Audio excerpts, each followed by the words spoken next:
அஸ்ஸலாமு அலைக்கும் வரஹ்மத்துல்லாஹி வபரகாத்துஹு. நலமாகிச்சுல. நம்ம இன்றைக்கி என்ன பார்க்க போகிறோம்னா, நம்ம போன வீடியோவில் சத்து மாவு எப்படி தயாரிக்கணும் அப்படிங்கிறத நம்ம பார்த்தோம். அந்த சத்து மாவு வச்சு நம்ம இப்போ வந்து கேக் செய்ய போகிறோம். அதை எப்படி செய்யலான்னு பார்ப்போம். நம்ம வந்து ஒரு 200 கிராம் வந்து மாவு சலிச்சு எடுத்துக்கிடுவோம்.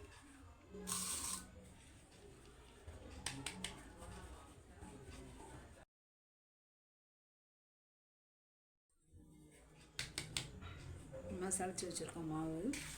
முதல்ல வந்து டூட்டி ஃப்ரூட்டி எடுத்து வச்சுருக்கோம். அதுக்கு தேவையான பொருள் பார்த்துடலாம். 3/4 கப்பு வந்து டூட்டி ஃப்ரூட்டி எடுத்து வச்சுருக்கு. 200 கிராம் வந்து சத்து மாவு எடுத்து வச்சுருக்கோம். ஒரு 75 ml வந்து ஆயில் எடுத்து வச்சுருக்கோம். தேவையான அளவு பால், அப்போ பேக்கிங் சோடா உப்பு, அப்புறம் நாட்டு சக்கரை நம்ம பொடிச்சு வச்சுருக்கோம். நம்ம இனிமேல் என்ன செய்யலான்னு பார்த்துக்கலாம். இப்போ வந்து இந்த டூட்டி ஃப்ரூட்டியை வந்து அதே மாவை போட்டு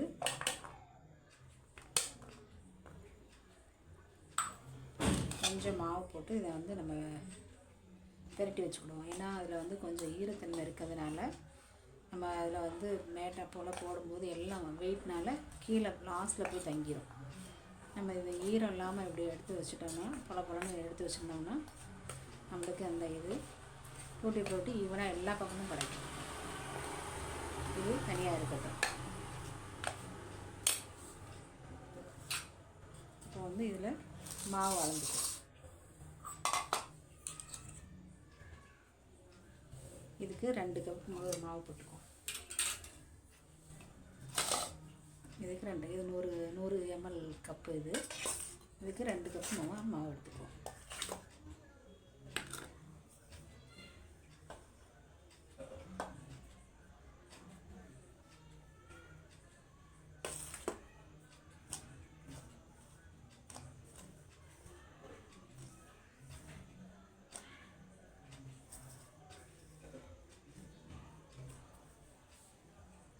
மாவு எடுத்துட்டோம். இது தனியாக இருக்கட்டும்.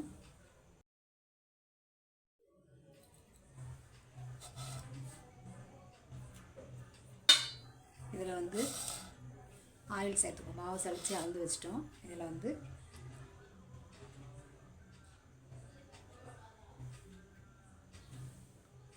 முக்கால் ஆயில் எடுத்துருக்கோம்.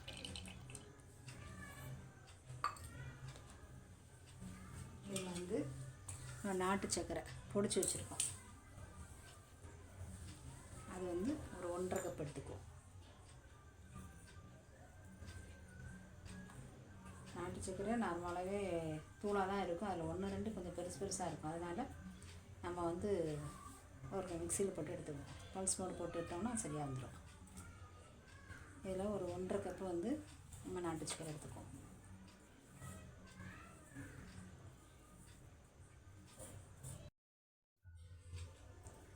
நம்ம பால் ஊற்றிக்கும். எடுத்து பால் ஊற்றும்போது ஒன்று நல்லா கரைஞ்சிரும். இதுலேயும் ஒரு 1.5 கப்பு நம்ம பால் எடுத்துக்குவோம்.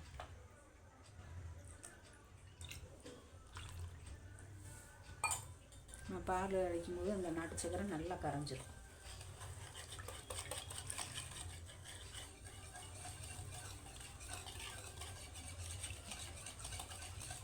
நம்ம ஆயில் தோல் வாசனை இல்லாத நம்ம வீடு தான் நம்ம சேர்த்துருக்கோம்.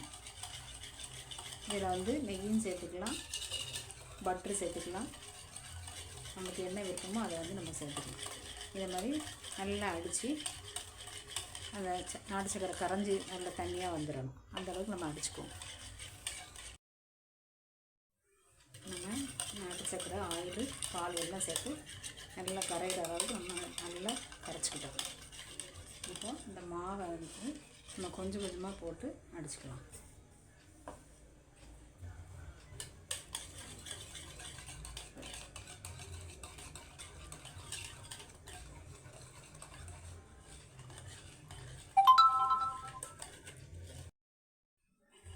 மாவை கொஞ்சம் கொஞ்சமாக நம்ம போட்டு இந்த மாதிரி அடிச்சுக்கிடுவோம்.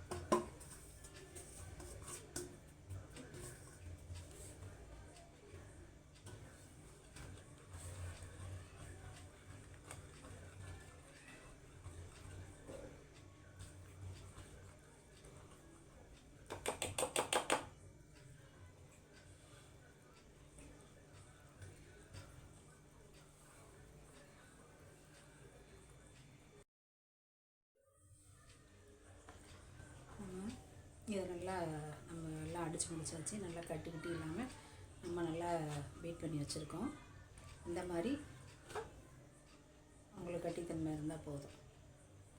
இது மேலே தண்ணியாகவும் ஆயிடக்கூடாது, கட்டியாகவும் ஆயிடக்கூடாது. இது கரெக்டான உங்களுக்கு பதம். இப்போ இதில் வந்து பேக்கிங் பவுடர் சோடாவும் நம்ம போட்டுருவோம்.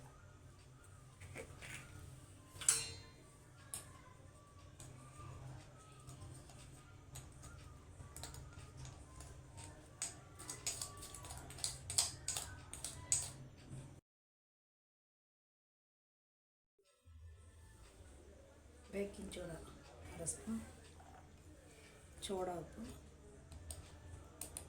1/4 டீஸ்பூன்.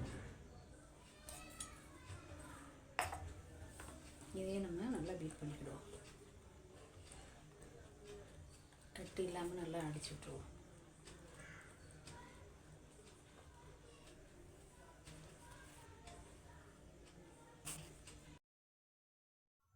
இப்போ வந்து போட்டி மிக்ஸ் பண்ணி வச்சுருக்கோம்ல, இதை போட்டுக்கலாம்.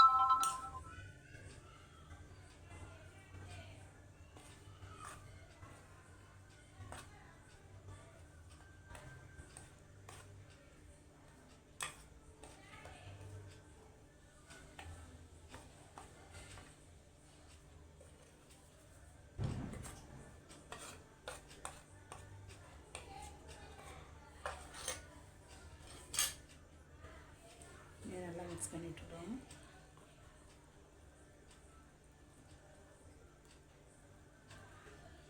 அப்புறம் நான் வெண்ணிலா எசன்ஸ் வச்சுருக்கேன். வெண்ணிலா எசன்ஸ் இருக்குது. இதை நம்ம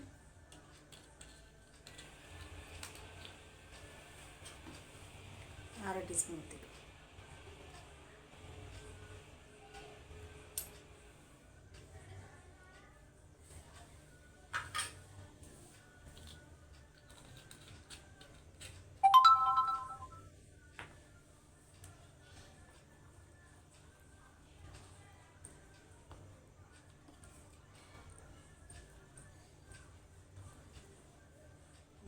இப்போ நல்லா ரெடி ஆயிடுச்சு. உங்களுக்கு டூட்டி ஃப்ரூட்டி போடுறதுனால மாவு நல்லா விட மாட்டேங்குது. ஆனால் இது இந்த கன்சிஸ்டன்சி போதும். நம்மளுக்கு இந்த பக்குவத்தில் இருந்தால் போதுமானது. இதில் வந்து நம்ம ஏற்கனவே நம்ம நெய் செஞ்சுருந்தோம்ல, அந்த நெய் தான் நம்மளுக்கு இன்னும் இருக்குது. இந்த நெய் வந்து நம்ம இந்த பாத்திரத்தில் நம்ம செய்ய போகிறோம். அதனால் இதில் கொஞ்சம் நெய் ஊற்றி நம்ம இது பண்ணிக்கிறோம். எல்லா பக்கமும் நெய்யை வந்து அப்ளை பண்ணிக்கிறோம்.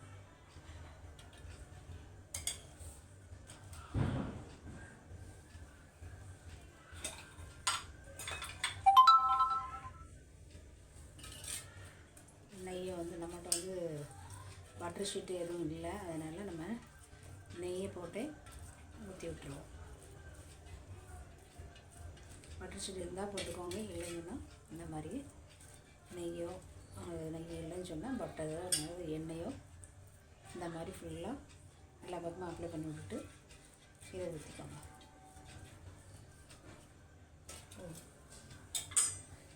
இப்போ நம்ம இதில் வந்து ஊற்றிடுவோம்.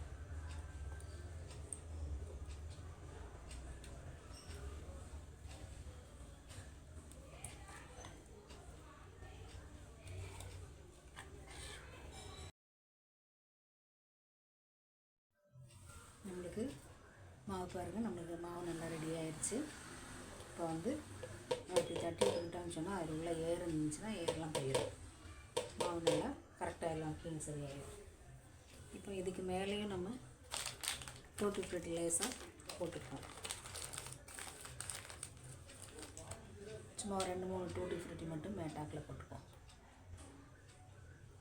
வெந்து வரும்போது மேலே நல்லாயிருக்கும் உங்களுக்கு.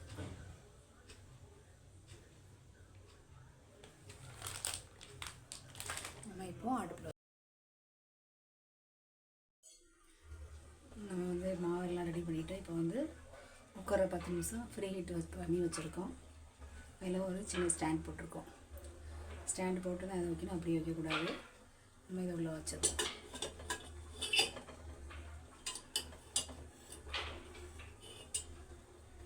வச்சாச்சு. இப்போ இது அந்த மாதிரி கரெக்டாக காற்று போகாத அளவு இது நல்லா கரெக்டாக இருக்குது. இதை இந்த வெயிட்டு தூக்கி இதில் வச்சிடும்.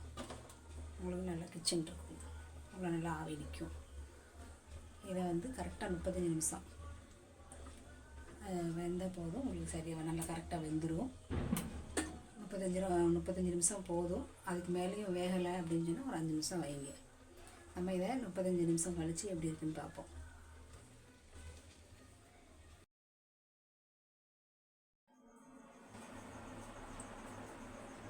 கேக்கு பார்ப்போம் எப்படி இருக்குன்ட்டு. நம்ம முதல்ல எடுத்து பார்த்தோம் வேகலை.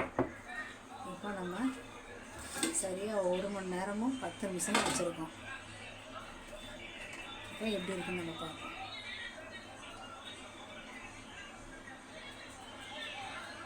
இப்போ தான் வெந்திருக்கு, இதெல்லாம் ஒட்டாமல் வந்திருக்கு. நம்ம இப்போ அடுப்பு ஆக்கணும். இப்போ நம்ம வெளியே எடுத்து வச்சுட்டு அது நல்லா சூடு ஆறுற வரைக்கும் நம்ம வெளியே விட்டுருவோம். கேக்கு நம்மளுக்கு அழகாக வந்திருக்கு. ஆறுனதுக்கப்புறம் எடுத்துகிட்டு பார்ப்போம். நம்மளுக்கு சத்து மாவு கேக் ரெடி ஆகிடுச்சு. நான் வந்து 35 நிமிஷம் தான் சொன்னேன், ஆனால் இது வந்து நம்மளுக்கு 1 மணி நேரம் 10 நிமிஷமுமே ஆகிருக்கு. இந்த மாவு வந்து கட்டித்தன்மையாக இருக்கிறதுனால இவ்வளோ நேரம் ஆகிருக்கு. சாதாரணமாக அரிசி மாவு மைதா மாவு மாதிரி நல்லா வந்து ஒரு உதிரியாக இருக்காது. இது கொஞ்சம் கட்டித்தன்மையாக இருக்கும். அதனால் நம்மளுக்கு 1 மணி நேரமும் 10 நிமிஷமும் ஆகிருக்கு. இது வந்து கேக்கு நம்மளுக்கு நல்லா அழகாக வந்திருக்கு. நம்ம வந்து பட்டர் ஷீட் போடலை, எதுவும் பண்ணலை. நம்ம நெய் மட்டும்தான் தடவி இருந்தோம். அதுக்கே நம்மளுக்கு கேக்கு நல்லா அழகாக வந்துருச்சு. பாருங்கள் எவ்வளோ அழகாக நம்ம பேக்கரியில் வாங்குகிற மாதிரியே அழகாக வந்துருச்சு. நம்ம கேக் டின்னோ எதுவுமே கிடையாது. இது நம்ம வீட்டில் உள்ள கிண்ணத்தை வச்சு தான் நம்ம செஞ்சுருக்கோம். பாருங்கள் என்ன அழகாக வந்திருக்குன்ட்டு. அது மாதிரி நல்லா சாஃப்டாகவும் இருக்குது, ஃப்ளேவரும் நல்லா அழகாக இருக்குது. அதனால் எல்லோரும் இந்த மாதிரி செஞ்சு பலன் பெறுங்க. சத்து மாவு கேக்கு நல்லா அழகாக ரெடி ஆகிருச்சு. எல்லோரும் இந்த மாதிரி செஞ்சு சாப்பிட்டு பலன் பெறுங்க. இதை வந்து கண்டிப்பாக இந்த மாதிரி செஞ்சு குழந்தைகளுக்கு கொடுங்க. கேக் வாங்கும்போது குழந்தைங்க வெளியே கேக் வாங்க ஆசைப்படுவாங்க. நம்ம வீட்டிலேயே இந்த மாதிரி செஞ்சு சத்து மாவில் செஞ்சு கொடுக்கும்போது பிள்ளைங்களுக்கு நல்ல ஒரு ஹெல்த்தியான ஃபுட்டாக இருக்கும், ஆரோக்கியமானதாக இருக்கும். எல்லோரும் இந்த மாதிரி செஞ்சு சாப்பிட்டு பலன் பெறுங்க. இந்த சேனல் பிடிச்சிருந்தா லைக் பண்ணுங்கள், ஷேர் பண்ணுங்கள், கமெண்ட் பண்ணுங்கள், சப்ஸ்கிரைப் பண்ணுங்கள். அஸ்ஸலாமு அலைக்கும் வரஹ்மத்துல்லாஹி வபரகாத்துஹு.